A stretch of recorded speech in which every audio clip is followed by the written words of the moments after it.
Have you ever found yourself stuck in a relationship where no matter how hard you try, things just don't seem to work out? You've tried everything, talking, changing, even compromising, but nothing helps. At some point, the pain becomes so overwhelming that you feel like the only way to escape is by cutting that part of your life out completely. You decide to let go. But here's the shocking truth. Letting go doesn't always bring peace. In fact, it could leave behind something even worse, a void that you can't fill. What if the person you're trying to get away from doesn't even notice you're gone? What if they move on without a second thought, leaving you feeling like you never mattered at all? Stick with me, because what we're about to uncover is something that could change how you look at yourself, your relationships, and the power you have within. Let's dive in. 1. Letting go can feel like a breath of fresh air, until it doesn't. At first, letting go can feel like a weight lifted off your shoulders. Imagine this: you've been trying so hard to make something work, but it's draining you. You finally stop chasing after someone, stop constantly worrying about what they think or feel. The silence gives you some space to breathe. But here's the thing: what happens next is completely unpredictable. Letting go is like tossing a stone into a calm lake. It disrupts everything, sending ripples across the surface. But those ripples don't always reach the edge right away. In fact, they may take longer to hit than you expect. And in that waiting, uncertainty grows. It makes you question, did they even notice I'm gone? 2. The ripple effect. How letting go affects both people. In the story of James and Elise, we see how letting go doesn't just affect one person, it affects both. James was exhausted from trying to fix things with Elise. So one day, after a heated argument, he decided to step back. Maybe if I create space, she'll come back, he thought. The silence felt freeing at first, but it didn't go as planned. Elise, on the other hand, noticed the shift immediately. James wasn't calling or texting like before. At first, she thought maybe he just needed some space, but after days and weeks passed, the silence became heavier.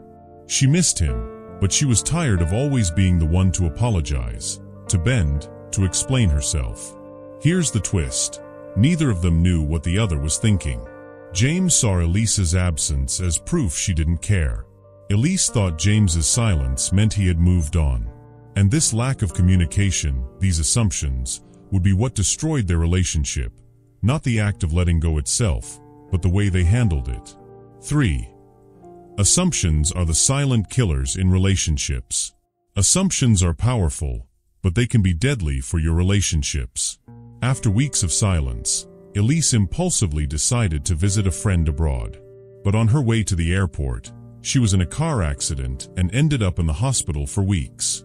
During that time, her phone was untouched.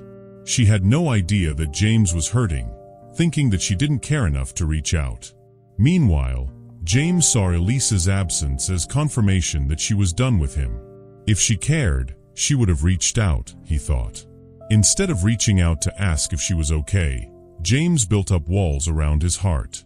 By the time Elise recovered and tried to reconnect, James had already moved on emotionally. When she finally called, he answered with cold politeness, and the relationship quietly unraveled. The lesson here? It wasn't the act of letting go that ruined things. It was the assumptions they made about each other's silence. When you don't communicate clearly, your mind fills in the blanks, and often, those blanks are filled with fear, doubt, and misunderstanding. 4. Letting go versus giving up, the crucial difference. Here's a key point. Letting go and giving up may look the same on the surface, but they are worlds apart. Letting go is an intentional, powerful choice. It's about stepping back to create space for clarity, understanding, and growth. On the other hand, giving up is about avoiding discomfort. It's about retreating because you're scared to face the real issues in the relationship. James thought he was letting go, but his actions were driven by fear. His silence wasn't about creating space to heal, it was about avoiding the pain of vulnerability. His fear of rejection led him to retreat, and that's what truly broke the relationship. Letting go, when done with clarity and purpose, is like pruning a tree. You cut away parts of the tree, but the goal is growth. It's about giving the tree space to sprout new leaves. Giving up, however, is like abandoning the tree entirely. You walk away, hoping the tree will somehow grow on its own, without your care or effort. 5. Timing is everything. Why letting go doesn't always work right away. Letting go often doesn't work as you hope it will. The timing is key. It's not enough to just step back. You have to consider what's happening in the other person's life. If they're overwhelmed with their own struggles, your absence might not hit them immediately. It's not that they don't care, it's just that they have other things occupying their mind.